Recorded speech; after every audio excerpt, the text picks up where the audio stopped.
This is a warning/disclaimer.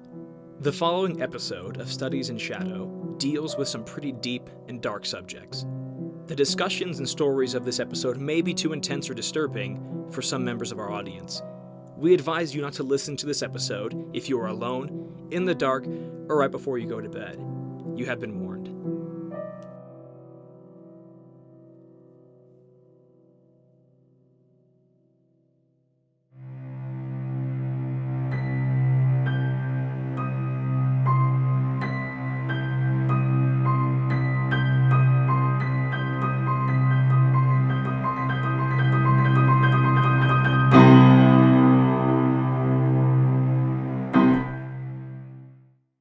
Hello and welcome to the fifth installment of Studies in Shadow. I am your host, Jack Rogers, and as always, I am joined by my awesome co-host, Noah Bozue. Say hi, Noah. Hello, everybody. Glad to be here. Yeah. How you doing, buddy? I'm doing really good. Good. I'm excited for this episode. Nervous about it. A little bit. Just because it's a lot compared to what we've already talked about. It's heavy. It is heavy. It's pretty heavy. What was your experience like researching it? I'm curious. I told my wife this when she came home. I was like, I made the mistake of finishing a lot of the research because I told you this. I had done a lot of research already, but I did like the last couple things that I wanted to do, like the big hitters today, just so I had it fresh in my mind. And I told her, I was home alone for like 45 minutes and I was looking this up and didn't have any like creepy experiences or anything, but I definitely a few times just kind of like looked over in the bathroom. I was like, hello? Just making sure that I was alone. I don't know. It gave me like a weird, tingle up my neck whenever I was by myself. I mean, lucky for you, we're recording this episode in your bedroom, in your little side office, so it's going to be awesome, right? Oh, yeah. We'll just say a prayer before you go to bed. That's a good idea. Yeah, I mean, it felt interesting. I'm not going to lie, when we started doing this podcast, my dad and I were on the phone, and he gave me a warning. He's like, Jack, just a word of advice. If you can avoid talking about evil spirits, that might be wise. And I was like, okay. In my head, I was like, I'd love to do that, but you got to bring it up once in a while. It's a pretty important subject. If you're going to be talking about the light, there's also the dark. Mm-hmm. I mean, last week we talked about ancestral spirits, and I mean, I haven't named the title yet, but I'm sure it'll have something to do with possession, which is what today's episode is about. Yep. So, first things first, based off of what you've researched, what is the definition that you came to have be? I can speak. What is the definition of possession according to your research? So I actually wrote this down. This is kind of interesting. Just with most things that I look up, if I don't know completely what it means, I just type it into good old Google. Oh, yeah. And I just pressed enter. So I just wrote possession, enter. And the first definition of possession, it says the state of having, owning, or controlling something. Oh, yeah, you saw the same thing I did. Yeah, and then it has a bunch of sub things. And the second thing is an item or property, something that belongs to one. And then a couple other things that it talks about. And it's the third definition or version of the word that makes any kind of reference to demons. Yeah. And it says the state of being controlled by a demon or spirit. The state of being completely under the influence of an idea or an emotion, being evil. Yeah. And I thought that was just kind of interesting how, when I ask someone what they think of when I say, when I ask them, what do you think of when I say possession? Most, if not everyone I've talked to or who knows this would say something about like demons or evil spirits. Yeah. But when you look up the word, you have to go down a little bit to find that kind of dark meaning. Mm-hmm. Well, it's because that was interesting. It's a normal word.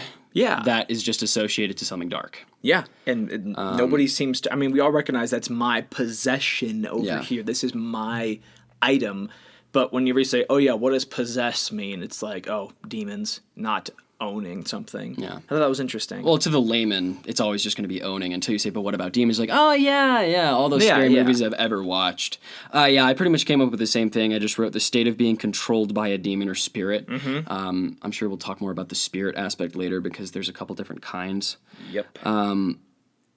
But starting us off, moving past the definition, based on what I've seen, possession is never a random thing. No. It's not something that... No. It's not a pothole that you accidentally drive over in the road. from what I've seen, individuals are always chosen for a very specific reason. And most likely, those people are easy targets because they're impressionable, which means the young or the naive. Yeah. The emotionally unstable or weak, or the willing, as in those who willingly open themselves up to possession, which we see in a bunch of different cultures. It's not super common in America, other than, the black arts and kind of your standard version of satanic witchcraft. But it is definitely kind of a survival of the fittest things when it comes to possession. They'll always go for the ones who can't necessarily defend themselves as well as others. I don't know. What are your thoughts about that? When it comes to these kinds of things, I was actually looking something up about this, about kind of how do demons, or how does someone get possessed? Mm-hmm. And like you've said, it's one of those things where it's like you go looking for it, or you voluntarily let them in. And I'm sure we're going to talk about this a little bit later, but there are, and you've already touched on this, some involuntary entry points. Yeah. And it's like, I don't want to get into too much of it because there's a lot that goes into it, but basically, as you've already said, extreme emotions are kind of involuntary entry points for demons. Mm-hmm. And I thought that was interesting. And there's a bunch more things I don't want to go into because spoilers for the later on the episode. But I don't know. I just thought it was kind of sad because as I was reading it, I was like, what if someone like loses a loved one, or they get fired from a job? Those are things that trigger intense emotions in the human being. Mm-hmm. And you're telling me that that's somewhat of a way, like opening a back door without even realizing it for evil spirits or things. It's funny because tragedy. It's funny that you bringing up losing a loved one, because tragedy often attracts both ends of the spectrum to come and, I don't want to say tend to, I don't want to say take advantage of either, but use your pain for something. Mm-hmm. Let's say there's a guy in your neighborhood. Okay, let's say you're a local pastor, and a guy in your neighborhood loses his wife and he's an atheist. Mm-hmm. You're probably going to smell blood and go and try to talk to him about and comfort him about how I probably shouldn't have said smelled blood. Yeah, I was like, that reminded me of an Onion article, because it's like, pastor on the bus finds out man who's an atheist just lost his wife, and the quote beneath was like, I smell blood. Okay. Yeah, it's it's dark, but anyway, so they'll want to. I'm sure most of them are trying to do out of the kindness of their heart, comfort them, tell them, you'll see them again. Life isn't the end. Let me help you if you'd like. But also, those people who are in such distraught states are extremely prone to very negative influences. Aside from tragedy and grief itself, those are their own thing. But I'm talking about things that want to feed on that. Mm-hmm. I mentioned in our first episode that emotion is energy. Mm-hmm. Yeah. And, there's no such thing as immaterial matter. There's always something there. And so I think energy is kind of a matter that they can feed on and really take advantage of. I mean, more like, unlike the pastor, they really do smell blood. Mm-hmm. And they want to take advantage of it and just make it 10 times worse. I wrote down that for the unwilling, possession is a process carefully planned out by dark forces seeking for the destruction of the individual and the destruction of those who the individual loves. Because not only is it a possessed person affected, their family's also affected. Mm-hmm. That's really hard to go through, having a possessed family member. I haven't had one that I've known of. It's never been strictly said to me or, sideways said to me. I'm not alluding that I have a possessed member of my family. I don't. It's just spoilers for later. He's got a witch and he's got possessed family members. Yeah, my sister's possessed. Joke's on you, I don't actually have a sister. Wait, what? What? Who did I just talk to? And so, let's talk about the process that has to take place in order for possession to take place. Starting with those who are unwilling, because talking about the willing is going to take 2 minutes. It's not going to be that interesting.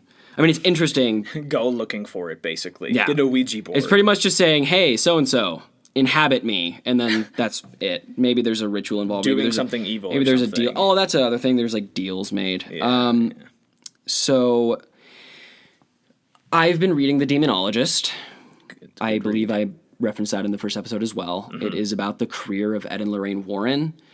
A lot of people say that they're a hoax, but I think that a lot of what they taught in their lectures and seminars about the supernatural and paranormal and evil spirits and whatnot, I think it was already canon at that point, so it was just kind of a good place to go. But I didn't just go to The Demonologist for my sources for this episode. Some of it came from there, some of it came from, believe it or not, a BuzzFeed video about a certain exorcism case, which was very informative, and I fact-checked it, and it seemed to be true. BuzzFeed's very reliable. BuzzFeed Blue is the one where they do all like the paranormal investigations and stuff. It's actually really good, and they do in-depth case studies where they just list all the facts of what happened. For those who didn't know, that was sarcasm. BuzzFeed's not trustworthy. Sorry to any Come at me, BuzzFeed. sorry to any of you who work at BuzzFeed listening to the podcast, which is highly unlikely because this is our 5th episode and we have like 25 regular listeners at this point. It started at like 50, now it's down to 25. So the 25 of you who are left, hopefully more will come along, but we appreciate you. Yeah. This is more for us anyway. But there are 2 things that need to happen before possession, and that's infestation and oppression. Now, the thing about infestation is that things never start at a very noticeable level. Mm-hmm. I mean, odd happenings and incidents are carefully planned as to not draw too much attention to the source of the problem, which is, of course, in this case, an inhuman spirit. Yeah. You know that, the analogy, the frog in the boiling pot? Yep. You know that one? Okay. Of course. I'll explain it really quick. Here's how infestation / oppression / possession works. Imagine putting a frog in a pot of room temperature water. Mm-hmm.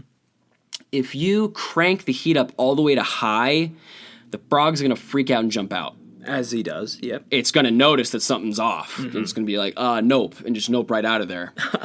But if you slowly turn up the heat, very slowly, incrementally, that frog will eventually boil to death, and it won't even really know what happened. Because it wasn't noticing the changes. You'd think you'd notice how it started off. You would to pain. think.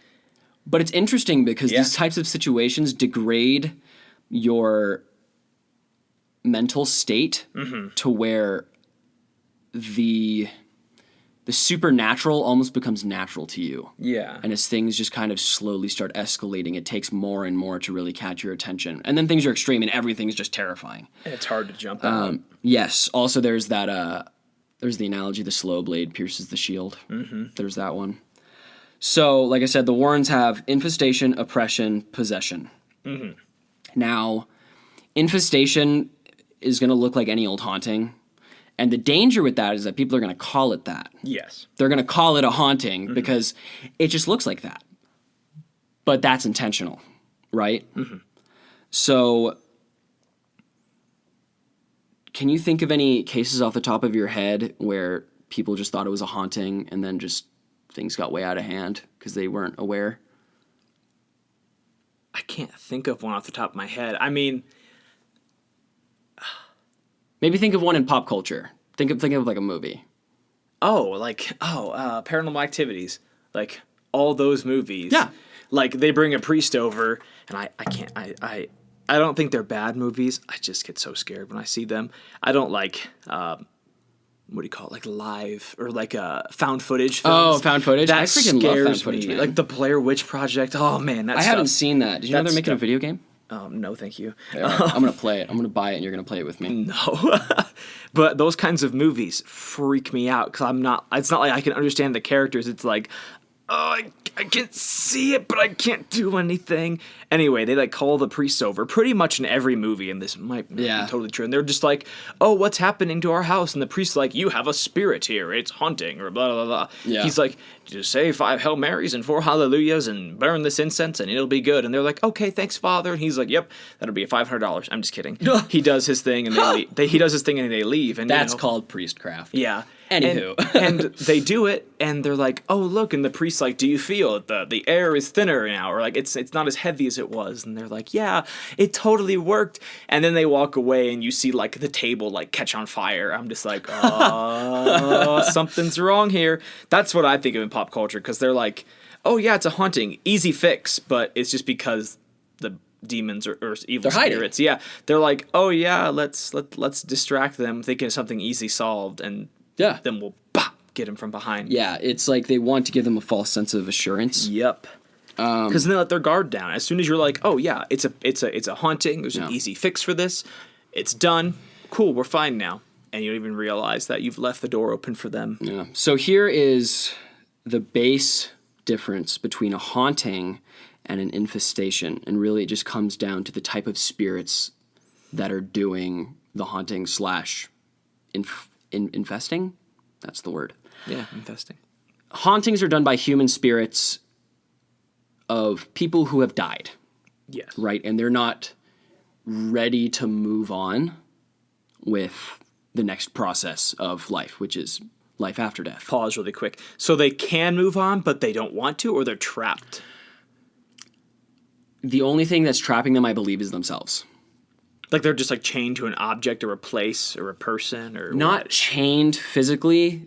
Think of like a sentimental attachment. Imagine you were brutally murdered and your spirit can't cope. Like a Horcrux, but not like a Horcrux. Like it's You're not attaching your spirit to something. Your spirit is just traumatized or in denial, really. Okay. Or it doesn't want to leave the place that it's familiar with. I just thought of sentimental value. I was like, Tom Riddle's diary and how he's attached to it. But that's probably not the best explanation. I can't even think of how that ties. It's just because like he, put a part of his soul into the object. Yeah. And I was like, oh, that's kind of sentimental. So I was just like, oh yeah, like a Horcrux. Like those people. We're talking about just Man, the intact soul being in denial, not splitting your soul So off the into whole pieces. is lying to the soul is lying to itself. Yes.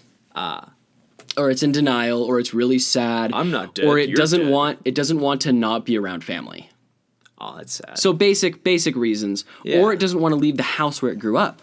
That's why you'll have, Victorian mansions with Victorian era ghosts. Maybe they lived there, maybe they were murdered there, and they're just confused. I'm not dead, you're dead. Or Stop it. you'll have a very evil person in life. Even an evil person can't become an inhuman spirit, which is what we're going to talk about next. Yeah. They just become a very angry ghost, Yeah. a very angry spirit. Is that you get like poltergeists and stuff like that, or is that different? So We'll do an episode on that, I'm sure. no, we're going to talk about poltergeist just because it's relevant to this, because that's another thing that people get confused with, infestations. Yeah. I've lost my train of thought. We were going to talk about poltergeists. Okay. So inhuman spirits I've got questions. Inhuman spirits do infestations, and that's because they're there as part of the process leading to possession. Haunting is kind of just a state, Yeah. whereas infestation is the first step of a process. Mm-hmm. Exactly. And that is done by inhuman spirits, Gotcha. because they're methodical and actually plan for destruction. And one way that infestation can be made easier is by trickery or false visions, sometimes given to children. You ever seen that thing where the kid has an imaginary friend and it actually turns out to be like an evil spirit? Yep. But it's just like, no, that's my imaginary friend. And the parents are like, okay, that's not real. And then it turns out to be real, but terrifying.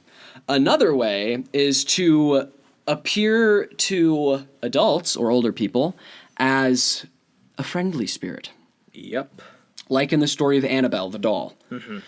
If you are familiar with Annabelle the doll, which is featured in the Conjuring movies, but it is also an actual case done by Ed and Lorraine Warren.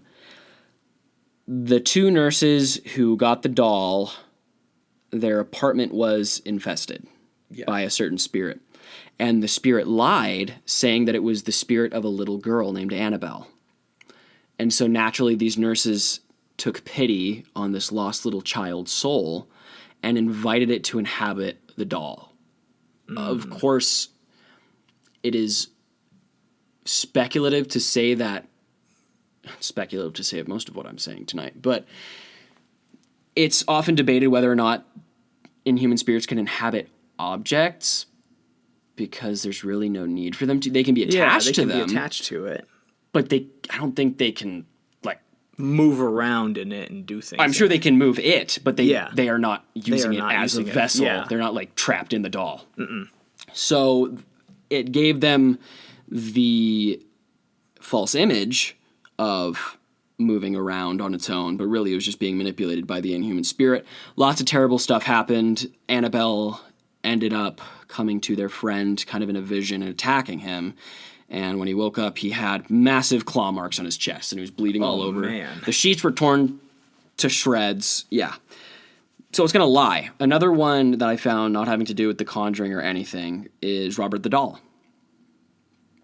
Do you know that story? Robert the Doll. It's a little plain-faced doll with a sailor outfit on. Okay, I've seen pictures. It's a tall rag doll. Yep. Right? Okay. And it's in I think it's in a museum in Connecticut, and you can't take a picture of it without asking its permission. Asking its permission? Yeah. Is the doll going to say yes or no? I guess so. I think if it blinks, that means yes. What? They have it in a chair, like, suspended above the ground because you can't touch it or else you'll die. I'm about to go and high-five that thing. Just for jokes. Like, I touched the rim, jump up on the suspended chair because it's way high up in the air, and Robert's just, like, sitting on it, or he's in a glass case. Oh, LeBron could do it. Shaq's just like, yeet. And when this child owned Robert the doll, it would often cause mischief, and the parents would be like, "Why'd you do that?" And he said, "Robert did it," and they never believed him. But yeah, of course he ended up, like, attacking people and whatnot. So again, inhuman spirits appearing to be something harmless, but that's just a facade hiding something more sinister. Also, inhuman spirits can lie through a Ouija board. I'm assuming you did a little bit of research about Ouija boards and possession. I did a little bit. Okay. I can share that story about my experience with the Ouija board. Yeah, go for it. In a minute. Yeah, I was just gonna say, like, along with what we've been saying, it's like demonic spirits are, like, they're merciless. They have no compassion. They don't hesitate at the chance to take advantage of somebody. And if you give them the opportunity, they're going to take it. Hence why. Give them an inch, they'll take a mile. Yeah, exactly. Hence, when Jack's talking about how this spirit was like, "Oh, I'm a lost little girl." That's their, like, they're taking advantage of you because they're nurses. Yeah. Well, human beings are compassionate people by nature. Everyone's like, "Oh no, we're evil by nature." No, we're compassionate people by nature. If you hear a baby crying, I don't care who you are, you're going to go try to comfort it. If you see someone who trips and falls, unless it's your best friend who you probably laugh at, you'll probably go see if they're okay. Also, crying babies on planes can shut up. I don't even care. Okay, that's different situations. But it's like they take advantage of who you are, and that's why it's important to just pay attention. Because they know you. They've been around a lot longer than we are, and, they've been around and they haven't had to forget everything from before, during, or after life and things like that. But I guess, like, the biggest thing that I would just say is, like, just stay away from it. Like, don't think you're cool by, like, dabbling in the occult or doing all kinds of rituals or seances or getting a Ouija board and trying to, like, call your grandparents back and, joking with your friends and you're secretly the one moving it. It's interesting how many cases start with a teen getting curious or getting bored. And that's what it is. It's like, there's that quote, that old phrase, curiosity killed the cat. How many times has it killed a person too? Like, probably a lot more than that. Yeah. But just the fact it's like, don't dabble in the occult, don't deal with tarot cards, Ouija boards, necromancy, witchcraft, any of that stuff where you consult evil spirits. You're just letting them come in and you're opening yourself for, like, bondage by evil spirits. So just chill. Recognize the fact that you have movies that you can watch if you're really that interested in it. You can Google it, but you yourself should not do it. We are not going to do it. Never have, never will, because even though believe God is all powerful, I know the evil is real, because if there's good, there's evil, vice versa. If you believe in the devil, you have to believe in God, vice versa. And if you give it power, it's God. Yeah, it's going to come after you.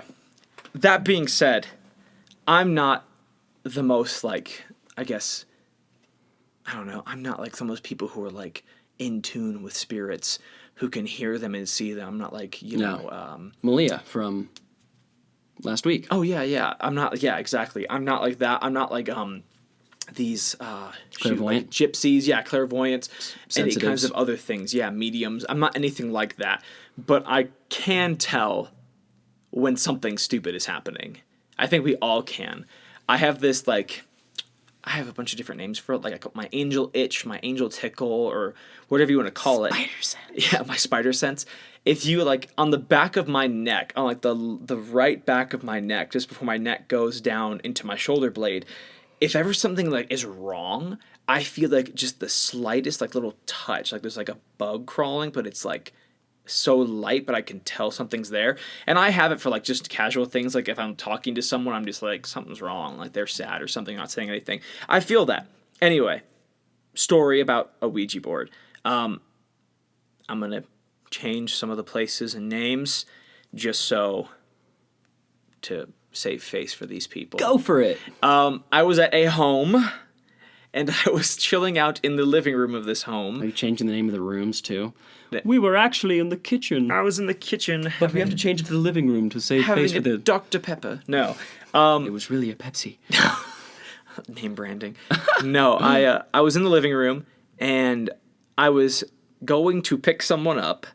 I know certain people listen to this podcast, and I know they would not be happy with me telling the story about them, so I'm doing my best to change it. So don't be mad. If this seems really confusing, it'll make sense in a minute. Please send all complaints to studiesinShadow@gmail.com. Yeah, do it. We read it. I was picking up an individual from this home, because it was not my home, and I was just sitting in the living room waiting for this like party to be finished in the basement. And I'm upstairs on my phone just doing my thing, and I feel the angel itch. Spider And, sense. yeah, I'm like, what's going on? And I mean, I can hear music from the kitchen, or like I can hear adults talking. This was several years ago, and I'm just like, something's up. Something's going on, and I ignore it, and it keeps happening. I'm like, what is going on? Like, it wasn't like a sick feeling. It was like something's up here. And so eventually I'm just like, you know what? I'm gonna go investigate. So I start walking around the house. It's not my property, so I'm not gonna be walking around every other room.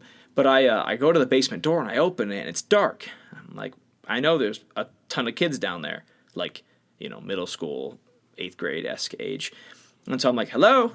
And there's no reply. And I'm like, I know people are down there. I can hear you giggling. So I start, walking down the stairs, and I see some lights in the corner.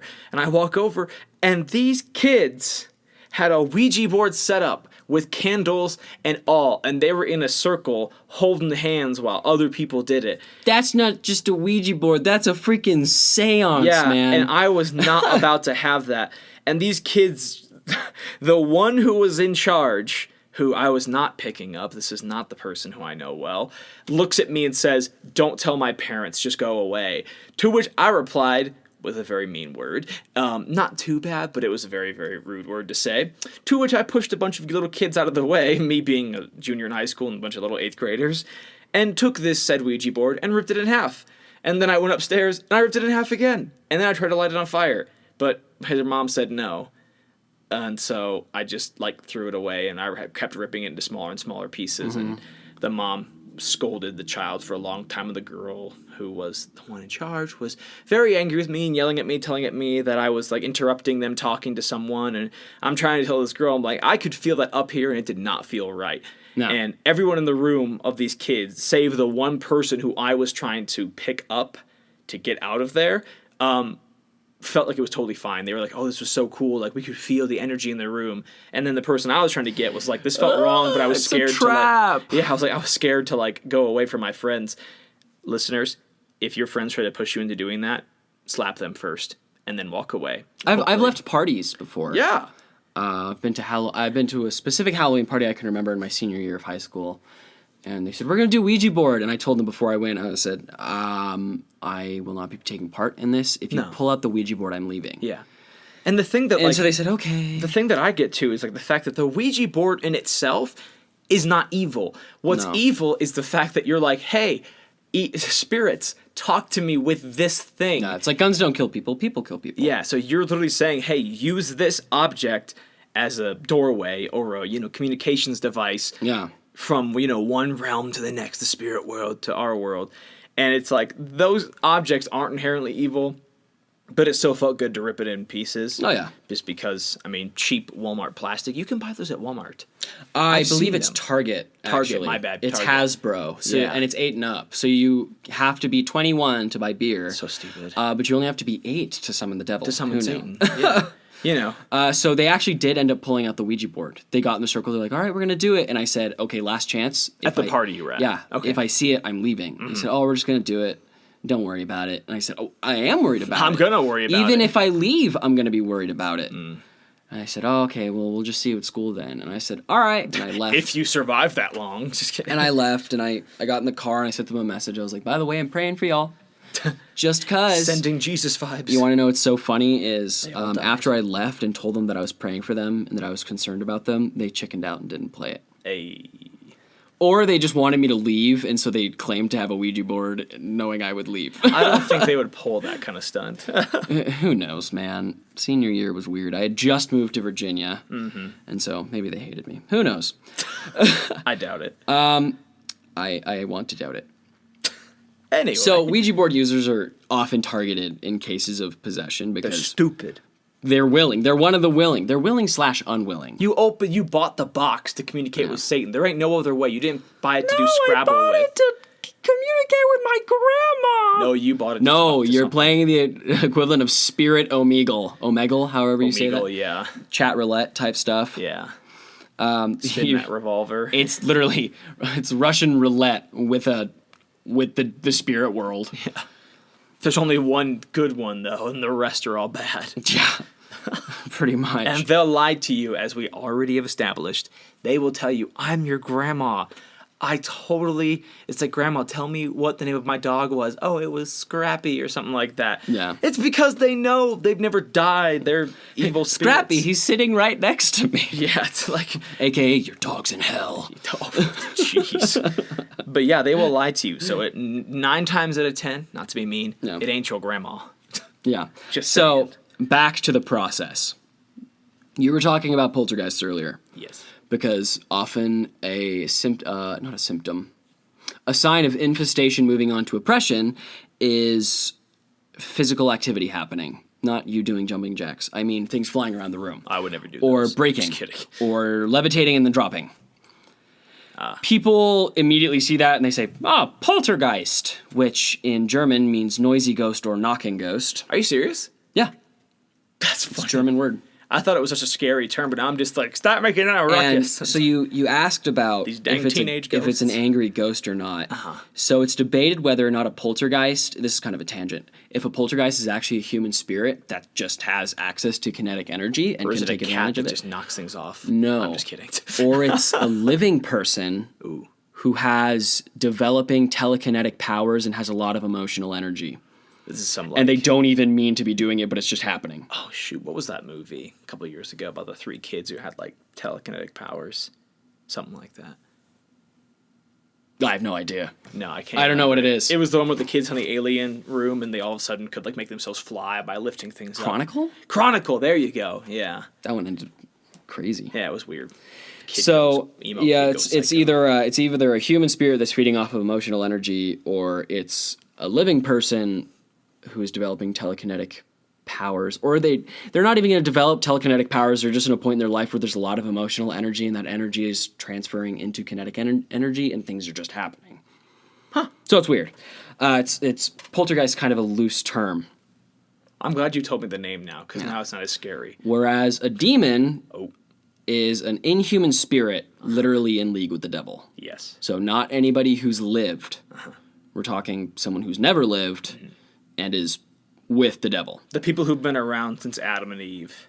Before Who've been- that. Yeah, even before that, yeah. So when incidences occur more frequently or become more violent, disturbing, personally affecting, that's oppression. Now, Noah, what's sir. oppression? Just base definition. Oppression. Yes. If you are being oppressed, what Nazi does that Germany. mean? Oh. It was! Yes, you're not wrong. I'm just like, oppression is basically just like you're like under someone's foot and you have to do what they want. That's kind of like domination. Oppression is like, I don't know, you tell me. I have So, it in my head. But oppression, think of somebody saying, I am oppressed. They are being affected in a negative way that is breaking them down. So I was right, Nazi Germany. I mean, yeah, I guess. But just being influenced in a way that is breaking down your will, Gotcha. being oppressed. And it can be subtle. I would not have gotten that definition. Well, just that, hold on, I'm going to Safari. No, I trust you. I'm just I'm just going to never look put it in up the those definition words. of oppression. Definition of oppression. ASMR. For Prolonged, cruel, or unjust treatment or control. Oh. That is the definition. Well, there you go, kids. Your word for the day. So in spirit terms, it means they're slowly putting the pressure on you, trying to get you to crack. Yeah. And so the idea of that is to break a person down to become more malleable, I guess you could say, in their will or their spirit. So generally when people are oppressed, they will become angrier, sicker, or more depressed or anxious. Oh, man. Yeah. Because they're stressed out. Imagine being in a super stressed out situation where life is oppressing you. Those things are probably going to happen too. You're going to get stressed out. You're going to not take as well of care as yourself. Yeah. You're going to develop anxiety or depression because of your stressful situation. It's pretty much just that, but it's not life doing it to you. It's spirits. It's Evil inhuman spirits. Yeah. I don't know why I just thought of this, but I thought of like how you like make steel. And like how you melt things down, and like you have this like piece, you have this iron ingot, and you have to like buy it like with nothing else, like it's pretty solid, right? You like melt it down, and like then it becomes malleable. I don't know why, but I just imagine you heat up steel, and it becomes harder. It becomes hardened. But like I just thought of like that malleableness, like the fact that like evil spirits, like kind of like that oppression is kind of that heat and that pressure they want to pushing shape down you. on you, to shape you into whatever tool or object that they can use you for, or use you for other people. And so, this next point is going to kind of be returning to what you and I talked about in the car yesterday. Actually, Noah and I drove to Utah and back to drop off a family member's sister at the airport. But anyway, we had discussion of this, and there are actually two types of oppression when it comes to the infestation, oppression, possession process. Mm-hmm. Physical oppression and psychological oppression. Mm-hmm. Now, would you believe that those two things are caused by different entities? This is what we talked about yesterday. Yeah, I believe it. Mm-hmm. So in Supernatural canon, not Supernatural the TV show, I'm talking about Supernatural actual studies. Dean Winchester. Studies, quote unquote.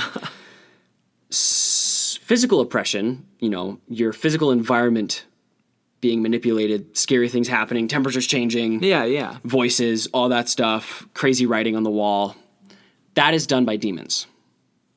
That is a type of inhuman spirit. Mm-hmm. There is also a higher form of inhuman spirit called a devil. Mm-hmm. I'm not talking the devil. Lowercase d. Lowercase d, sure. Just for sake of this conversation. Yes, and if you want a comparison in kind of the levels that they're at, imagine an angel to an archangel. Or employee to manager. Mm-hmm. Demons are more day-to-day stuff. A manager tells them, go do this today, and this today, and this today. Managers having them do those things because they have the big picture in mind. Yeah. Demons are sloppy and they're just scary, and so devils let them loose in certain times to time it well, but they're the ones with the plan, and they're the ones doing the psychological oppression because the mind is a lot harder to influence and more complex than physical environment. Yeah. I can grab those scissors and stab you with them. Ouch. A lot easier than I can influence you to pick up the scissors and stab yourself. Yeah, it's not going to happen. Yeah. That's hard. No thank That you. would take some serious manipulation. Yeah. And so obviously a simpleton like me couldn't do that. You would need somebody who really knows what they're doing and has a knack for hypnotizing people to do terrible things. Or promise me a lot of money if I do it. Yeah. I'm just kidding. In some cases, selling your soul type stuff. $10 billion to stab myself in the leg. Yes. I pay for that recovery. Pretty much. So, in what I've studied, there tends to be this theme of demons and devils. Mm-hmm. Devils are more intelligent They're kind of the higher ups. Yep. They have bigger image in mind. And so it's a war on two fronts, really. And they're the ones taking the more complex side. And they're the ones with the actual plan in mind. They tend to be calmer, is what I've read. I mean, they're still sinister, Yeah. but You don't have to be psychopath and crazy and screaming to be evil. Scary, yeah. Yeah. To be evil. Think of like Hannibal Lecter. Think of every like evil person and like think of what's his name? Oh shoot. Hannibal Lecter. Yeah, but the guy with the movies we've been watching. Oh man, the murderer guy. I can literally see his face. Zac Efron just played him in the movie. Oh, Ted Bundy. Ted Bundy, yeah. Super Yeah. calm, super suave, really, really handsome, as people say. Totally like nice guy. Yeah, but he charmer. happens to just be a psychopathic serial killer. Yeah, but he planned. He planned in advance. That's the point. Like, he's a devil. And then a demon would just be someone who's Jeffrey absolutely Dahmer. crazy. Did Jeffrey Dahmer? I don't know much about him. I just know he ate people. Yeah, he just kind of was like ran around and killed people. Yeah, so anybody who just runs around on a killing spree, I would equivocate Yeah, equivocate. that more to a demon, whereas a devil is somebody who is a lot more intelligent and a lot more thought out in their actions. Yeah. And, there's some disagreement in these differences. Some people say there's only one devil and it's the devil. But I don't think it's so far-fetched to say that the devil has his favorites. I mean, we have God, God, Jesus, and we have archangels, and then you have other angels. Yeah, and So- he has like his prophets. Yeah, why wouldn't Satan organize the same way? I mean, Yeah. he came from heaven, he was cast out, so why wouldn't he build it the same way that he His saw it? most trusted, Yeah. they're his most wise, I guess you could say. In The Demonologist, the Warrens express how the ultimate goal of oppression is to cause a momentary lapse or multiple lapses in self-control. Now, based off of that, why do you think that is? Why do you think they'd want a momentary lapse of control? Because as soon as you give up control there, you either do something dumb or you leave yourself open. Give him an inch, he'll take a mile. Yep. That's exactly what it is. It'll widen the doorway for possession to take place. Now, do you have anything to add before we move on to actual possession? No, I have a lot of stuff about actual possession. Okay. But, I mean, the thing that I would say along with that is just that momentary lapse in judgment is like, I mean, one of the things that I looked at is just, we already talked about this, like, how are you, how does it transition from oppression to possession? And, oppression, like we said, mild to severe harassment, and then possession, on the other hand, is a state where demons have full access. Anyway, one of the things that I was reading about that was really interesting was just like what causes people, like that momentary, like you said, that opening, that little lapse in judgment, or that little like pause. Things boiling over and Yeah. then just let go. It could be like the fact that, like, let's say you had like a drug addiction and like you'd been like pushing it off, you've been like doing really good, you've been very sober, and all of a sudden you snap back to it. Because the temptation is so strong. Yeah, addiction to alcohol, tons of different kinds of things. If you're sick, if you have a disease, something passed on from one family to another. It's just like all these little things that just, as soon as you kind of like let it go or like don't take it seriously, they sneak in that Or way. something a little bit more drastic. There's those tragic cases of people who are schizophrenic. Yeah. A lot of times I've heard it's actually like children and they're schizophrenic. And for years, voices are in their head telling them to kill their sibling or a family member. And ultimately they give in because the temptation is just too strong. Yeah. It's Obviously, constant. those people are hard to hold accountable because their thoughts aren't entirely their own. No. I mean, everything's happening in their head, but they have a sickness, and that is the thing. We'll talk about mental illness versus possession later, because I do think there is an unhealthy amount of misdiagnosis that leads to a lot of people's ultimate misery, not even having to do with possession. They're just untreated sick people. So like I said, possession is the penultimate stage of the process. I say penultimate because there's only one of two things that can happen after somebody's been possessed. Off the top of your head, what do you think those are? Kill, die, Death or... murder. No. Exorcism. Oh, I was like, the two things they do would kill or die. No, Yeah. the two things that are bound to happen. Oh yeah, no, after exorcism one is or possessed. death. Either they wilt away and die, they do something and hurt themselves, they do something and somebody else kills them, or an exorcism takes place. Gotcha. Exactly. So, possession. At this point, an inhuman spirit has taken total control of a person's body and mind.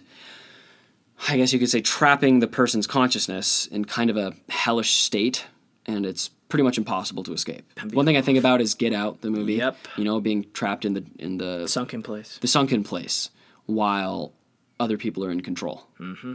Really, now that I think about it, that's a pretty good comparison. Example, yeah. Pretty good comparison of what possession is. Mm-hmm. They're trapped and something else is in control, or they're highly suggestible. So signs of possession, I'm sure you did a little bit on this, so add anything if I didn't get it.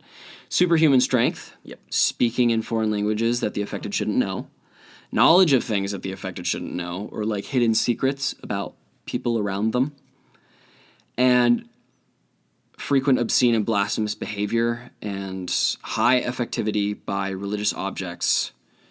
And they're also, most of the time, in dangerously poor health that could result in death if not treated. Mm-hmm. Did I miss anything? Some of the other things that I have are the fact that, sometimes they often include erased memories. They sometimes can get into your memories and change your memories, take them away. Yeah. Your personality can be totally changed by it. You can have convulsions, fits. You pass out, like you've already said, the whole hidden knowledge, foreign things. Their vocal intonation changes, the way they sound. Their facial structure sometimes changes. They sometimes have injuries, scratches, bites, marks, lesions. Superhuman strength, you already said that. And it's just all kinds of different things like that. Self-mutilation, ability to perform behaviors outside of the realm of what most people can do. Yeah. I'm basically just adding on to the things you had. But, yeah. And then, obviously, the other things where it's like levitation and, doing crazy things like being able to, breathe and not being able to breathe, or all kinds of different things. Okay, cool. Thank you. So I'd like to share a recorded example of a possession and exorcism, if that's okay with you. What? Yeah, okay. Awesome. I didn't know we were doing this. So there is a famous case of an exorcism. This actually went to court because it was such a huge deal. They didn't sue them while they were possessed or anything. That'd be weird. This is the case of Anneliese Michel, and it was a possession case that took place in Germany during the late 1960s to the mid 1970s. Oh, wow, that's a long time. Yes, she was a fairly young girl, and throughout a few years, she kept having these fits that doctors were calling seizures. She was, blacking out and convulsing, stuff like that. I mean, scientifically, yeah, that's what a seizure is. Yeah, So I mean, right. if I'm a doctor and somebody's passing out, I mean, you don't always have to be shaking to have a seizure. No. There's those people who just sit there and they're having a seizure and they just can't move. Those are scary. Yeah. But, I mean, all seizures are scary. But that one's really scary because you have no idea that it's even happening to the person. They just look like they're frozen. Yeah. And so she was prescribed with medicine for epilepsy. Unfortunately, activity picked up and family members started to hear knocking and voices that didn't belong to anybody in the house. Now, this is what would be called infestation on its way to oppression phase. Yeah. I mean, I would say that she's already been oppressed kind of from the beginning. Yeah, from what it sounds like, yeah. And or maybe she really was having a health problem and evil spirits took advantage of her weak state. Yeah. Maybe the infestation and oppression didn't start until The seizure started. the seizures started on their own. It could have been a perfectly natural thing. So Anneliese would also have lots of visions that disturbed her, freaked her out, really graphic, violent images. They would have foul scents, scents as in smells. I should have brought this up. Another sign of inhuman infestation and oppression is the smell of sulfur. Sulfur or human excrement. Mm-hmm. In this case, the family reported smelling burnt feces, which... Ew. I can't even imagine what I that don't know smells what that smells like. I don't know why the family could know what that smells like. In the 1960s, no less. Yeah, but whatever. Anyway, things took a turn for the worse in 1975. She was barely sleeping. She had a lot of disturbing behavior. She became aggressive, and apparently she would eat bugs. Ugh. Yeah. And she also exhibited superhuman strength. There's a story about her holding an apple and squeezing it with one hand, and it just explodes without effort. Dang. She also tossed her sister. At the time, I believe she was 80 pounds. The sister? Or No. the girl herself? Annalise was herself. 80 pounds, and she could toss people. And so this resulted in the first exorcism taking place in late September of 1975. During the session, she claimed that multiple evil spirits were inside of her. Oh, by the way, I should note that this whole thing inspired the movie The Exorcism of Emily Rose. I haven't seen it. Oh, I don't like that movie. You've seen it? Yeah. Okay, so then this might sound familiar. She claimed multiple evil spirits were inside her. I actually listened to the audio recordings. A couple I can think of are Cain, she said, was inside her. She said Hitler was inside her, which kind of goes against the inhuman spirits thing. Yeah. Maybe they're, once again, liars. Yeah. Total, I think there were 5 or 6 spirits that she claimed to have inside of her. Well, they were claiming to be inside her, pretty much kind of following the we are one of many sort of thing.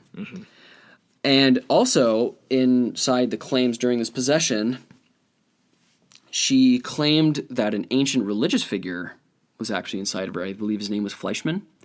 He was an ancient monk who was excommunicated because he was doing bad stuff. And so random German girl knows about this priest from like the 1400s. There's no way she would know. It's such a random, vague fact to know unless she was studying, that specific thing. disgraced monks and priests. So that actually freaked out. That actually freaked out the exorcist. That's before the internet, so like how would she even know these things? Like, do they keep records of these things? It's a library. It's a German library. So at this point, she weighed under... Oh, no. So things just kept escalating and getting worse and worse and worse. In the end, she weighed under 70 pounds when she died of starvation and dehydration on July 1st, 1976. So in the course of a year, she was never given medical help. Actually, despite efforts from one of the priests, he brought his doctor friend over, and Annalise was begging not to be medically treated. So that was weird. But what did she have? She had, I believe, around 70 or 80 exorcisms within the course of a year. And they just resulted in her death. And so the reason I say it went to court is because her parents were charged with negligence. That doesn't make sense. Well, okay, you have to think about it this way. You're a judge, you don't believe in that. And okay, I see that. A parent's kid has not received medical help, is not eating, and I just get died that, of but starvation at the same time, and if they would just dehydration. like explain to them, be like, you might not believe it, but we do, and this is all the things that we went through. Like you can't like blame the parents for doing what the priests say or something like that. It's the same thing today, with those parents who just believe in faith healing. Anti-vax moms. Yes, that is one group. I'll say it. You don't have to. Okay. Yes, faith healers who their child dies, they are also charged with negligence. So can you see how that would be similar in this case? Yes. The child starved and died and got no medical help whatsoever. And so that is the story. That is a very unfortunate. I mean, I could talk about the court case, but that's not really relevant. What's relevant is that it sucked, and it was just a very sad case. It is sad. And even to this day, people still argue over whether it's mental health problems versus depression, or just mental health problems versus possession. Yeah. What's like at that point? It's like, is there a difference? Either way, the person needs to be treated. But the thing is, the person is going to be treated 2 very different ways. Depending on what ends up being the case. Yeah, and both sides are disagreeing with each other on what it is. Yeah. And it's frustrating, especially today. I know it doesn't have to do with possession, but the faith healing parents, their child dies from like polio or whatever. I don't know the exact thing that happened. I remember reading a story about a 5-year-old kid who died, and the parents were faith healers, and I think they were sent to jail, which is good. You don't get to neglect your kid. I mean, if my kid started exhibiting those symptoms, wouldn't you try to get the medical help? Yeah, and then if it I'm not going to proved be- jump straight to possession. No, because that's like the thing is like no matter if you believe in it or not, like Yeah. we live in a world where like the scientific theory Yeah. is active. And this is post World War II Germany. They had such good medicine, because they performed so many inhumane tests during World War Yeah. II. So their medicinal knowledge far exceeded was what insane. It was so ahead of its time. Didn't happen the right way, but it course not. happened. But they still have it. And Yeah. yeah. So You know what something interesting is? yeah. You know there's levels to possession. I mean, I know there's like different violent stages, but Yeah. of possession itself. I didn't realize there was levels of it, and just like talking about like the different aspects of it, and I mean the first step is like a mild possession is just like the inhumane spirit has like 25% control over the person, and then a moderate possession is when it's like 50% of control is given to the evil spirit, and then severe possession is 75% To 100. above to the evil spirit, and it's like Yeah. just a little side note that I was thinking about, like, wow, that's interesting. I mean, I've heard exorcism stories from actual family who went on religious missions of, this girl who was possessed, and this was in a foreign country, and she would, wake up, be saying things in a super crazy voice that she shouldn't be able to use, sort of a thing, and then she would pass out, wake up, and be herself again, and say things like, they're going to get more, and then pass out, and then What? wake up back in a possessed state. Uh-oh. I'm not going to share the full story No because thanks. this happened to a family member, and I didn't ask for their permission to share details. But that's kind of the gist of it. Jeez. So I can believe the levels thing. Yeah, jeez. What I also notice is that there's stories of possession all throughout history and different cultures throughout the world. Yeah. Obviously, the first one I thought of was Legion Yep. in the Bible. And what is that, like Mark 8:30 or something like I that? think it's like Mark 22 or something. I'm gonna find it. I wrote it down. Well, I have it. I don't have the scripture written down, but I have the actual Luke story written down. 8:30. Dang, I had the wrong book, There but you I had go. the right scriptures. So pretty much the gist of it is there was a man who lived by the sea of Galilee. He actually lived in a cemetery, red flag. He was chained up for his dangerous behavior. He constantly wailed and would cut himself with stones. Jesus, long story short, Jesus showed up and the demons begged him not to hurt them and just to be cast out into a herd of swine, pigs. And so they left the dude, and I think it was 2,000 pigs or something. I don't know how many it was. It was a lot of pigs. Yeah, ran all the into the pigs ocean. went insane and ran off a cliff and died. Yeah.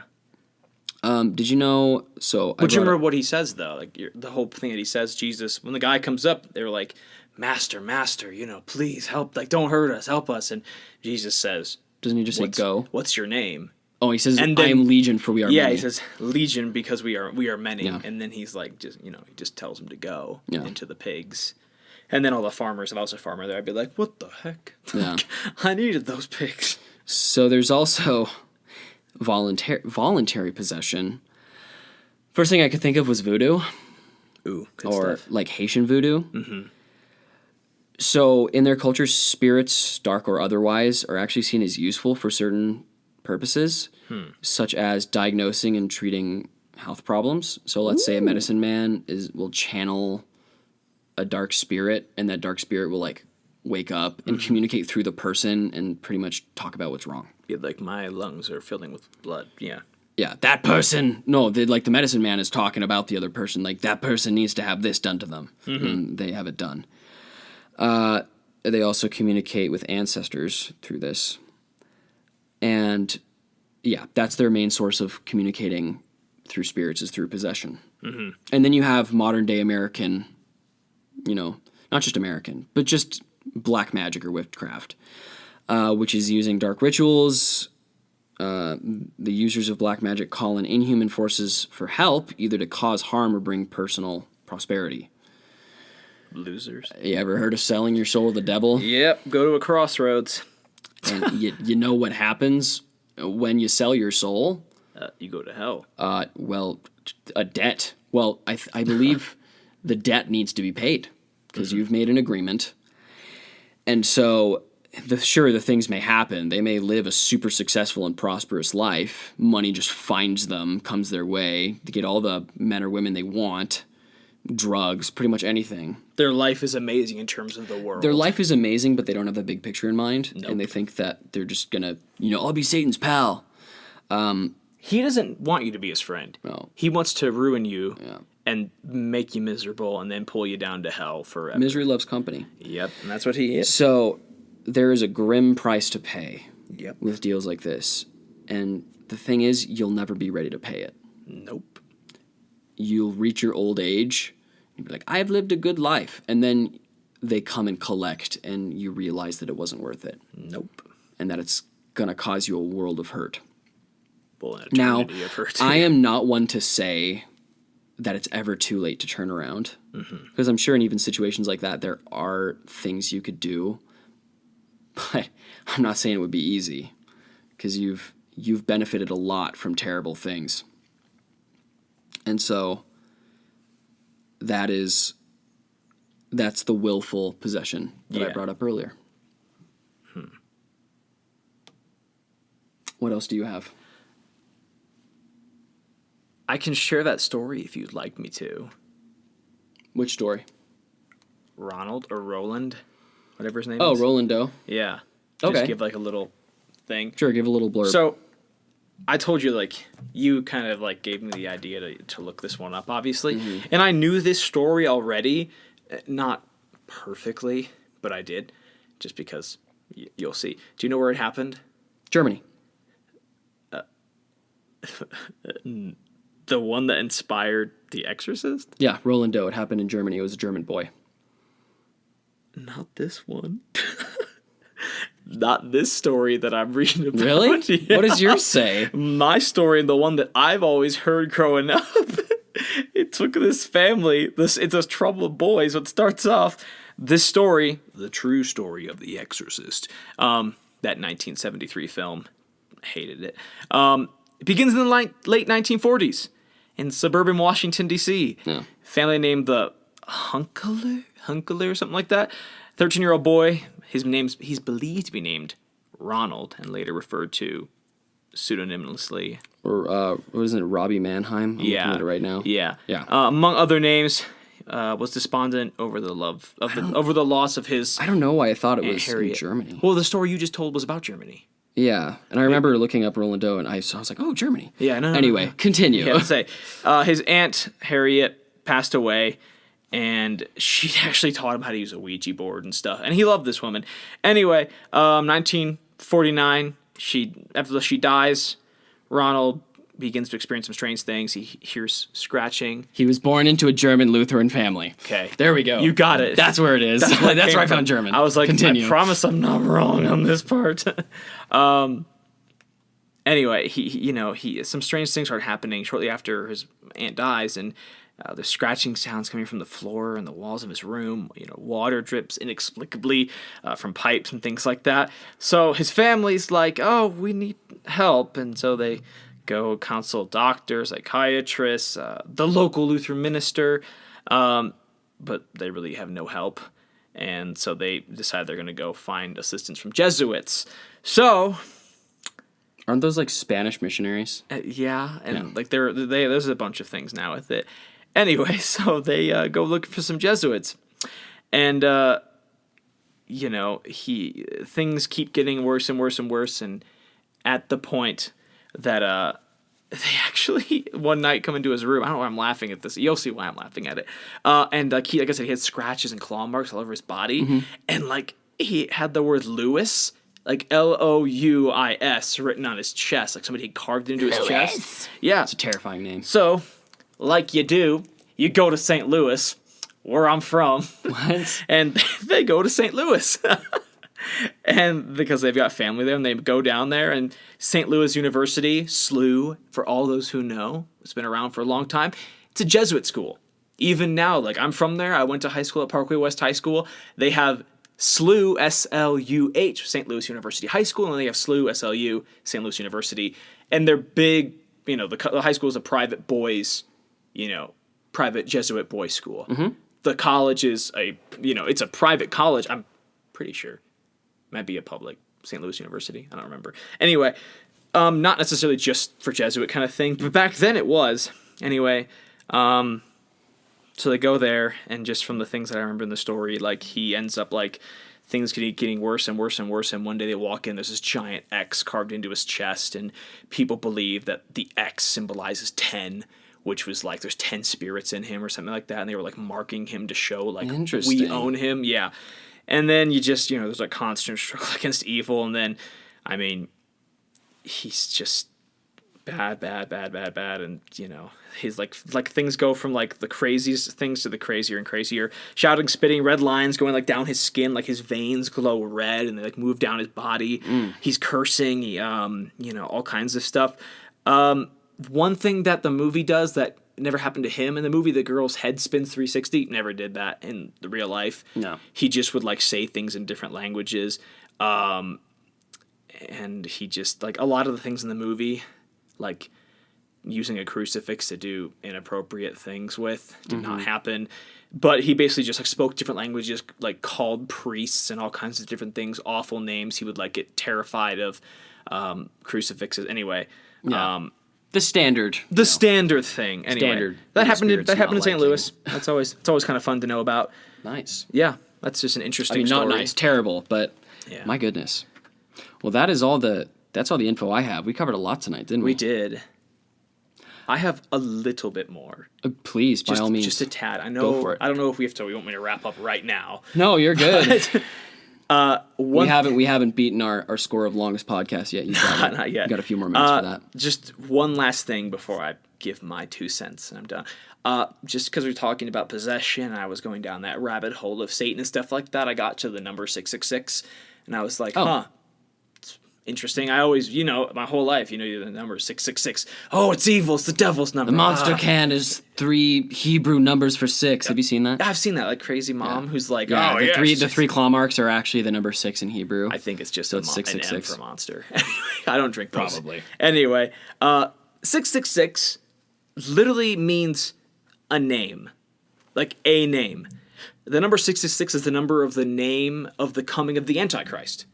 And if you've read the Bible or any basically spiritual book out there, there are lots of antichrists that talk about people who show up, and they're like preaching against God. Lots of those in pop culture too. Yeah, exactly. And they usually bring about the apocalypse with them. Yeah, and an antichrist, like, there is the antichrist that like all Christians know about because he's like the baddest baddie, right? But there's little antichrists that do things, here and there. Well, seriously, there are. There are guys that like they come, and if you're against Jesus Christ and you're with Satan and you're alive, you are an antichrist. That's just what it is. Anyway, giving a number to a name is called gematria, which is a Greek practice of adding up the letters in someone's name. So that number 666 is a name, and it's the name of the Antichrist, but nobody really knows how to get that name out. Weird. Of it. Wait, so if you're to add up the letters in my name, what would it be? Wait, this is ancient Greek, dude? I don't remember. I don't know how goodness. they did their like numbers back then. That's but it's interesting. Look it up. Gematria. Gematria. Ancient Greek practice. You'll put it on the website when that. I will. When that goes up. It's also known as the Mark of the Beast. Yeah, but that's not the devil. That's just like the thing in the Book of Revelations talks about. Anyway, so the point I want to get with that is the fact that never once in all of Scripture does 666 mean the devil. And I just think that's really interesting that we're talking about possession and how people like in these horror movies are like they'll walk into a place and 666 written in blood and stuff like that. Yeah. That's not the devil's like signature. What it means is it's just a reference in the Bible to talk about a man who will come in the last days of earth, in the last days of before Armageddon happens and Jesus comes back and it's a big party, but there's a bunch of bad things that happen first. We've made it into something bad. Like we gave it so much, power, that number so much like clout, but really it's just a mark of the beast, which even then, in the Book of Revelations, it talks about something with like 4 heads, 7 horns, or 10 horns, something like that. I don't remember. 7 heads, 10 crowns. Yeah, and it's like, man, we don't even know what that means totally. But so, just a side thing, 666 does not mean possession, does not mean the devil. It just means Antichrist. So I guess when you see that, it just means that it's just kind of like writing my like Noah was here. It's like the Antichrist, like, hey, I was here, but he's not here It's yet. kind of just like an inhuman spirit middle finger written on the wall. Yeah. I guess you could say. Yeah. Exactly. But that's like, I mean, that's the last thing I had to say. But I can say my last 2 cents if you want. You Go can for it, say your please. thing if you want. Please go for it. I'm going to be really blunt. People make it sound like it's a way bigger deal than it is. This is like possession and evil spirits. And it is bad, obviously. If you're a good person, if you're even a remotely good person or decent person, you'll be fine. Unless you actively go looking for these things, you'll be fine. Because if the devil is real, then God must be real, because we always know there's that, opposite kind of force of nature, and there's that law of opposition that exists, So if you don't believe in God, you believe in the devil, you do believe in God. If you believe in God, but you don't believe in the devil, you do believe in the devil, because there is that balance. Anyway, I know that God is real, so the idea that some people can be randomly dominated at any time by the pure evil that is Satan is a lot more fluff than truth. Yeah, it's Hollywood. It's just Hollywood. Everyone I've talked to said they get ideas from the movie or TV show, and it comes back to that stupid movie, 1973, The Exorcist. That movie really was the first of its kind. It really messed people up. I have people in my family and people who I'm really close with who have told me, never see it. Never see it. I haven't seen it. And no, I don't plan on seeing it. But people who just look like, I believe in God, but that movie was so messed up. And I've heard stories of people who lose faith in God when they see that movie. It's a movie. It's not even factual. If you read it, first of all, it's a boy, not a girl. Second of all the things that happen in the movie are exaggerated Hollywood fluff. Yeah. Stuff like that. But people really felt that God had no power because of this movie. And they were just convinced if the priest can't fix it, God must not be real. Yeah. And Hollywood convinced people to lose their faith. And that's just nonsense. So here's the last thing I'm going to say. Truth of the matter is this. Hollywood and our own stupidity have made possession what it is today. It's a fact. We've expounded it and created this big mystical thing that it is. We've created this image in our mind of what the devil looks like or what he does. I'm going to tell you right now, most of you are wrong.